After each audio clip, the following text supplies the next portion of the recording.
적지 않은 교회들이요, 팬데믹 기간을 지나면서 안전 문제로 현장 예배가 장기간 제한되었을 때 이 교회 내부 시설을 정비하거나 LED 스크린을 설치하는 경우가 많았습니다. 저희 교회도 팬데믹 기간 때 지금 예배당에 있는 이 LED를 설치했는데요. 설치하고 얼마 되지 않았을 때 제가 문득 새벽 기도회를 인도하다가요, 저희 교회 LED를 보면서 야, 이거 참 좋다라고 생각한 적이 있었습니다. 새벽 기도회 설교를 마치고 제가 기도하는 자리로 내려와 앉으면서 강단을 바라보는데요, 세상에나 십자가가 3개가 딱 보이는 거예요. 제가 무슨 말을 하는지 여러분의 이해를 돕기 위해 잠깐 본당불을 끄고요, 십자가를 비추겠습니다. 별로 감동이 안 오십니까? 십자가가 딱 3개가 있는데 마치 골고다의 그 십자가 3개가 연상되면서 기도를 하는 데 있어서 마음이 더 감동이 되고 집중되는 그런 은혜가 있었습니다.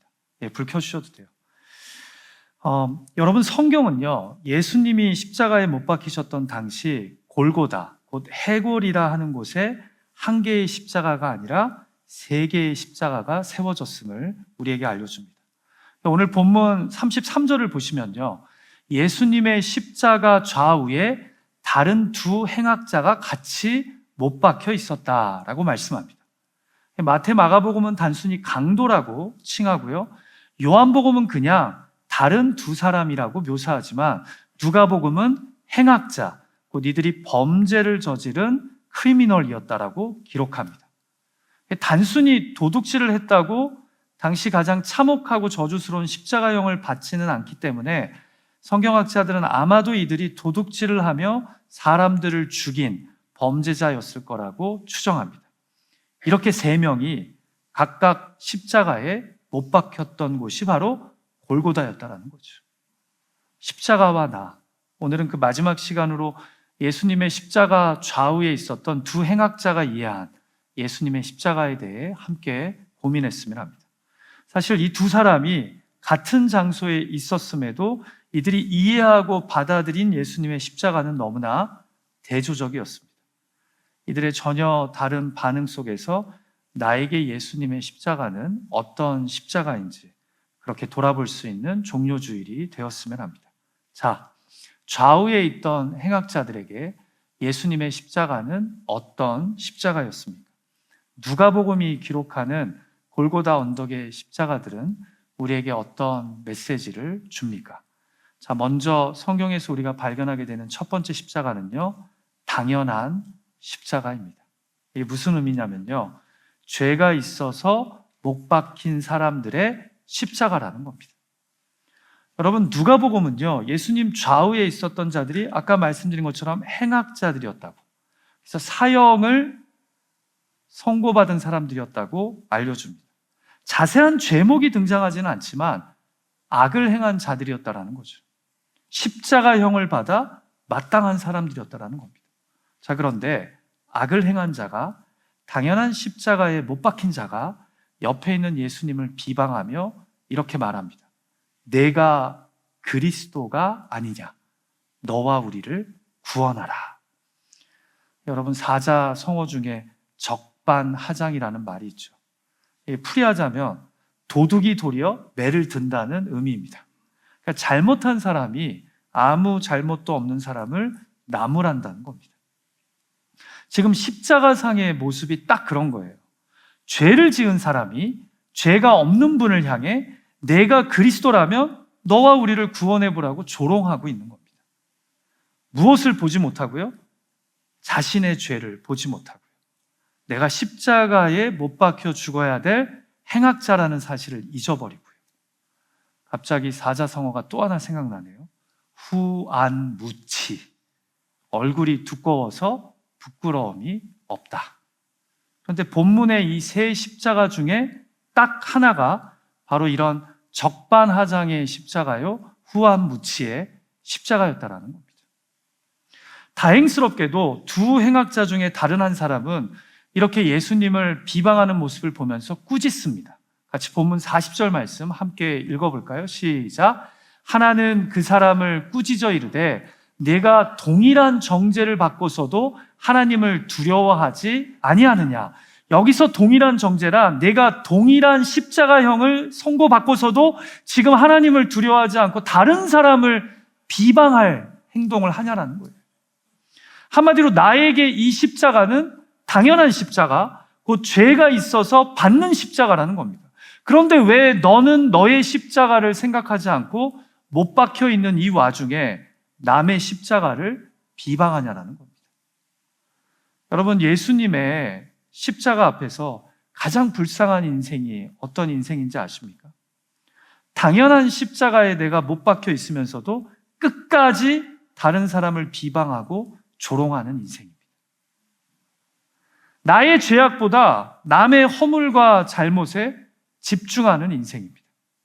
그래서 당연한 십자가에 자신이 못 박혀 있으면서도 끝까지 회개하지 않습니다. 내가 지금 십자가에 못 박힌 죄인이라는 사실을 잊고 다른 사람이 십자가에 못 박혀 있는 것을 보고 비웃습니다. 나의 죄를 까마득하게 잊어버리고 남의 연약함을 조롱한다라는 거죠. 사랑하는 예배자 여러분, 저는 지금 저와 여러분들의 모습을 이야기하고 있는 겁니다. 당연한 십자가에 못 박혀서 예수님을, 다른 사람을 비방하고 조롱하는 우리들의 모습 말입니다. 왜 이렇게 우리는 자신에게는 관대하고 남들에게는 엄격한 것일까요? 왜 이렇게 우리는 자신에게는 은혜롭고 타인에게는 율법적인 것일까요? 왜 이렇게 우리는 자신의 죄에는 둔감하고 타인의 잘못과 실수에는 예민하고 잘 흥분하는 걸까요? 가정과 일터 관계들을 한번 돌아봅시다. 여기에 당연한 나의 십자가는 하나도 없는 겁니까? 다 내 가족이 나에게 잘못한 것이고 내 보스나 직원이 나에게 무례한 것이고 저 사람이 우리 관계에 문제를 일으킨 겁니까? 연약하고 죄인된 내가 하나님과 사람 앞에 잘못한 것은 하나도 없는 건가요?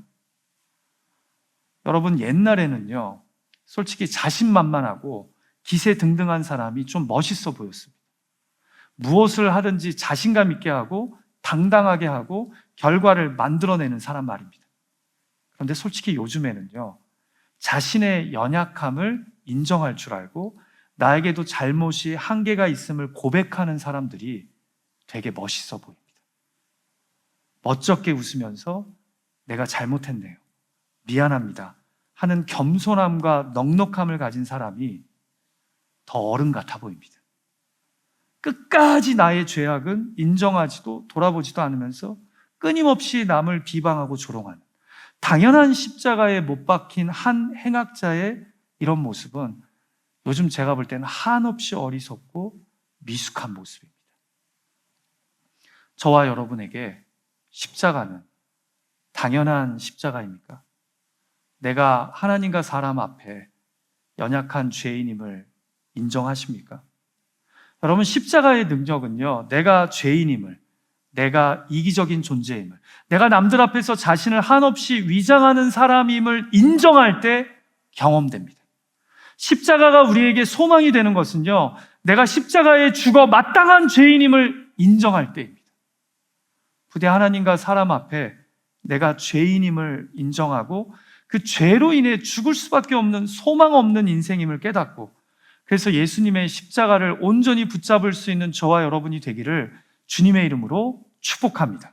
지금 내가 당연한 십자가에 못 박힌 사람이라는 것을 인정하고 있는지, 내가 오히려 십자가상에서 지금 다른 사람을 비방하고 조롱하고 있지는 않는지, 내 가정, 일터, 그리고 관계를 돌아볼 수 있는 우리가 되기를 간절히 소망합니다. 자, 두 번째로 우리가 골고다 언덕에서 발견하게 되는 십자가는요, 바로 억울한 십자가입니다. 여러분, 여기서 억울한 십자가란 아무 죄가 없음에도 못 박힌 십자가를 의미합니다. 같이 본문 41절 말씀 한번 볼까요? 예수님을 비방하고 조롱하는 한 행악자에게 다른 행악자가 한 말입니다. 같이 읽죠. 시작. 우리는 우리가 행한 일에 상당한 보응을 받는 것이니 이에 당연하거니와 이 사람이 행한 것은 옳지 않은 것이 없느니라 하고, 당연한 십자가에 못 박힌 두 행악자 중에 한 명은요, 예수님을 비방하고 조롱했지만 다른 한 명은 자신의 죄 있음과 예수님의 죄 없음을 깨닫고 바른 소리를 합니다.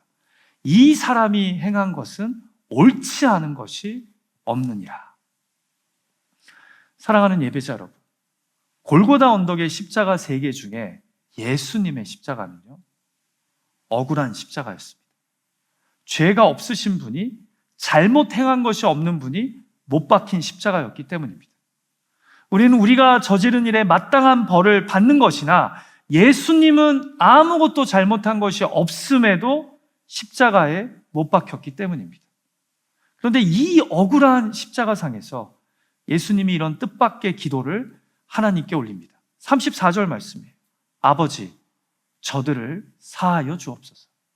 자기들이 하는 것을 알지 못함이니이다 하시더라. 여러분, 십자가상에서 예수님은 자신의 억울함을 하나님께 토로하기보다 자신의 억울함을 조롱하는 사람들에게 따지고 표현하기보다 저들의 죄악을 용서해 달라고 기도하십니다. 그러니까 억울한 십자가가 오히려 용서를 베풀려는 십자가, 은혜를 나누려는 십자가가 된 것입니다. 여러분, 살면서 억울한 적 있으시죠? 없으세요? 많죠? 예. 가족 간에도 억울한 일이 생기고요.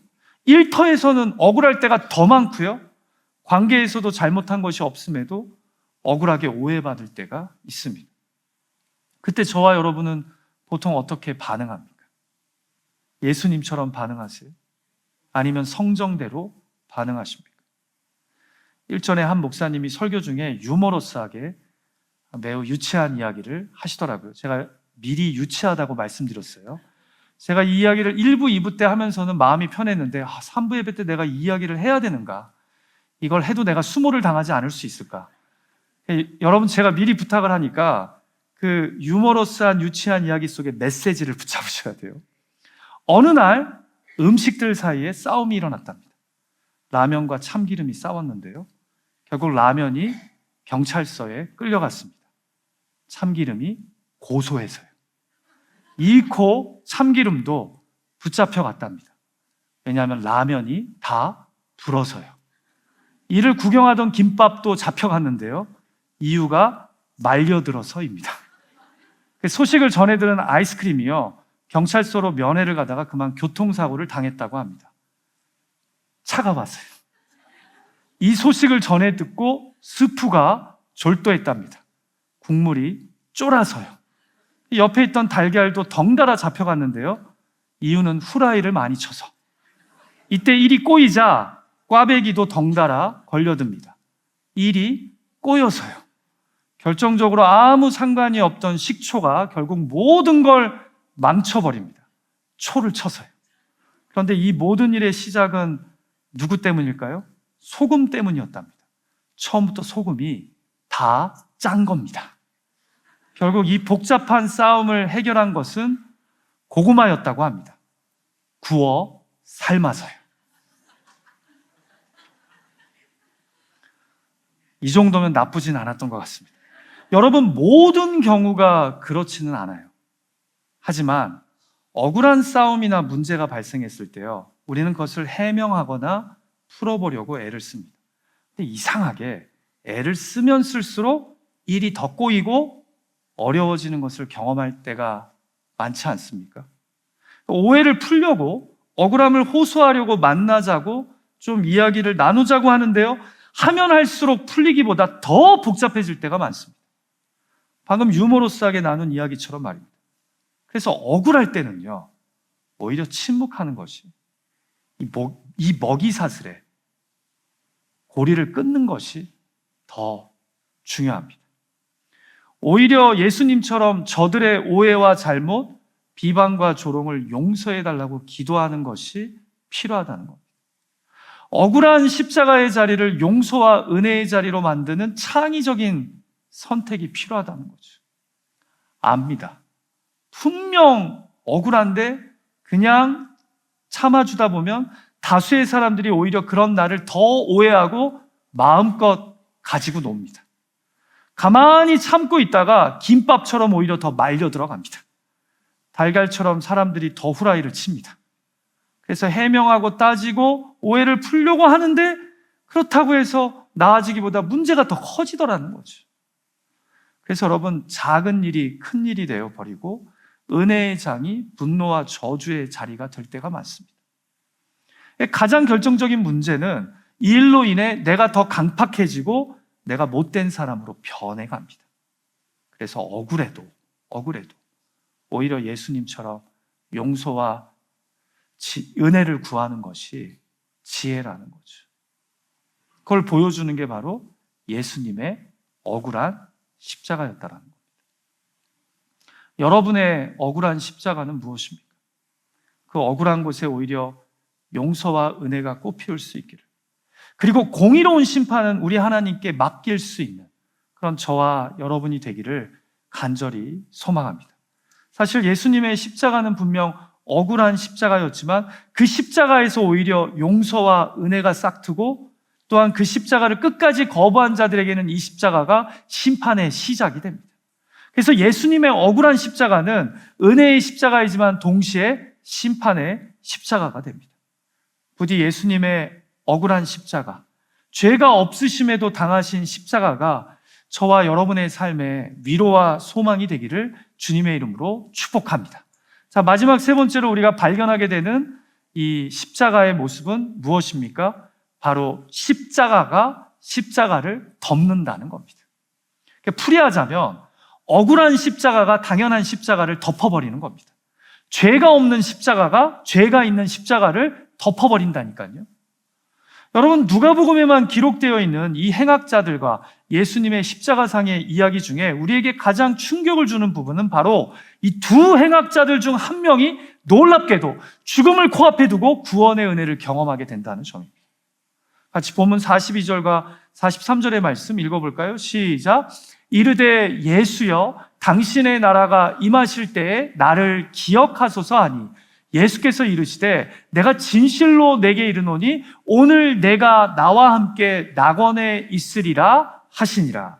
자, 비방하고 조롱하는 다른 행악자에게 꾸짖으며, 우리는 잘못한 일이 있어서 십자가의 형벌을 받지만 이 사람은 잘못 행한 것이 하나도 없음에도 억울하게 십자가형을 받았다고 말하면서 그가 예수님을 향해 뜻밖의 고백을 합니다. 당신의 나라가 임할 때 나를 기억해 주소서.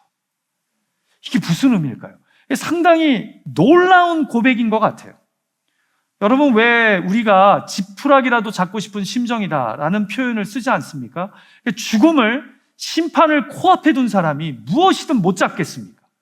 예수님이 십자가상에서 자신을 조롱하고 비방하는 자들의 그 죄를 오히려 용서해달라고 하나님께 기도하는 모습을 보면서요, 이 행악자는 감히 당신의 나라, 곧 당신이 주장하고 역사하는 그 나라가 임할 때 나를 기억해달라고 믿음의 고백을 합니다. 귀한 믿음이죠.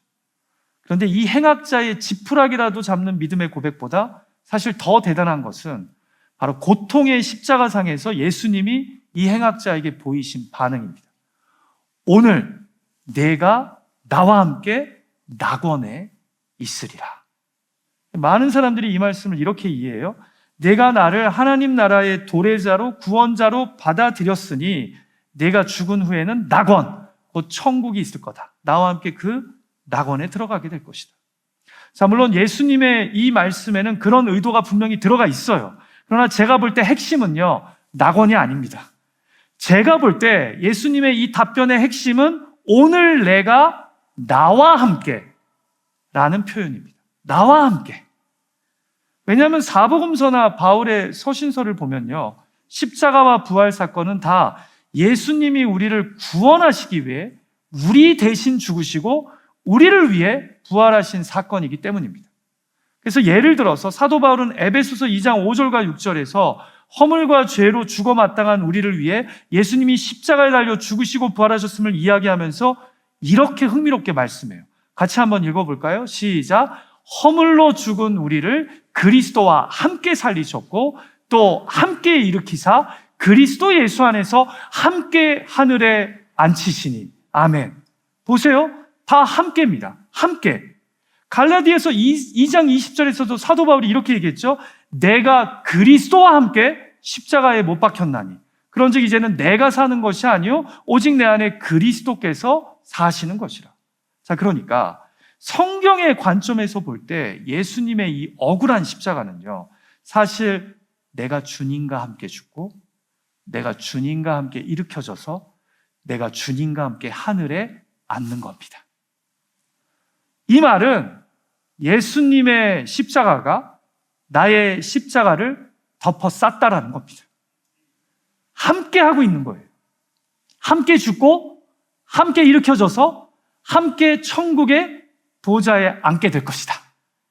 이게 예수님의 십자가라는 거죠. 그러니까 십자가가 십자가를 덮어버린 거예요. 사랑하는 예배자 여러분, 그러니까 지금 예수님이 골고다 언덕에 십자가에 못 박혀 있는 이 행악자에게 이렇게 말씀하는 거예요. 나의 나라를 믿고 기대하는 너와 내가 함께 죽고 함께 일으켜져서 함께 나와 함께 낙원에 천국에 있을 것이다 라고 말입니다. 나의 죄 없는 대속의 십자가가 너의 죄 있는 당연한 십자가를 덮어서 이제 너는 나와 함께 낙원에 있게 될 것이다 라고 말씀하시는 거예요. 21세기 미국 복음주의권의 대표적인 설교자였던 팀 켈러 목사님은요, 그의 설교 중 오늘 본문의 이 나와 함께라는 말씀의 의미를요, 자신의 삶에 큰 영향을 끼친 1800년대 프린스턴 신학교의 조직신학 교수였던 찰스 하치의 요한일서 설교를 인용하면서 설명합니다. 여러분, 요한일서 2장 1절에 이런 말씀이 기록되어 있어요. 같이 한번 읽어볼까요? 시작. 나의 자녀들아, 내가 이것을 너희에게 쓰면 너희로 죄를 범하지 않게 하려 함이라. 만일 누가 죄를 범하여도 아버지 앞에서 우리에게 대언자가 있으니, 여기 대언자라고 번역된 헬라어 단어는 변호자라고 번역해도 하등의 문제가 없는 단어예요. 개역개정이 대언자를 선택한 거예요. 이 말씀을 가지고 찰스 하치 교수가요, 예수를 그리스도로 믿는 우리들에게는 대언자, 곧 변호사가 함께 있다고 말합니다. 그러면서 그가 설교문에서 이렇게 주장해요. 당신이 십자가를 믿어 크리스천이 되었다는 것은 예수님이 당신의 변호사로 함께 한다는 뜻입니다. 당신은 그분 안에 보호되어 있습니다. 법정에서 판사가 당신을 볼 때 당신의 변호사를 봅니다. 변호사가 당신의 대리인이기 때문입니다. 그 변호사가 똑똑하면 당신도 똑똑해 보이고, 그가 설득력이 있으면 당신도 설득력이 있어 보이는 겁니다. 그가 승소하면 당신이 승소한 겁니다. 이 아멘이 안 나오시나요? 되게 감동적인 말이잖아요. 여러분, 한마디로 예수님이 내가 오늘 너와 함께 낙원에 있으시겠다라는 선언은요, 단순히 죄사함을 받았다라는 상태를 이야기하는 게 아니라 하나님이 예수님의 공로로 우리를 바라보신다는 뜻입니다. 그래서 예수님과 함께 죽고 함께 부활한 자로서 이제는 주님과 함께 하늘 보좌에 앉는 영광스러운 백성이 되었다라는 거죠. 그리고 이것이 바로 죄가 없는 억울한 십자가가 죄가 넘치는 당연한 십자가를 덮어버린 대속의 사건이요, 구원의 사건인 겁니다. 말씀을 마칠까 합니다. 오늘 종료주일을 맞아 우리는 골고다 언덕에 있었던 세 십자가의 의미에 대해 함께 생각해 보았습니다. 두 행악자와 예수님에게 십자가가 어떤 의미였는지를 생각하면서 우리를 향한 주님의 음성에 귀를 기울였습니다. 함께 주의 찢기신 몸과 흘리신 보혈을 상징하는 떡과 잔을 나누는 가운데 내가 당연한 십자가에 못 박혀야 할 죄인이었다라는 것을, 주님은 억울한 십자가를 참으시고 오히려 우리에게 용서와 은혜를 베푸셨다는 것을, 그래서 죄 없는 십자가가 죄가 넘치는 십자가를 덮음으로 우리가 예수님과 함께 당신의 나라에 거하며 하나님 백성답게 이 땅에서 살 수 있게 되었음을 깨닫는 은혜가 우리의 성찬 가운데 있기를 주님의 이름으로 축복합니다. 우리 같이 기도했으면 합니다.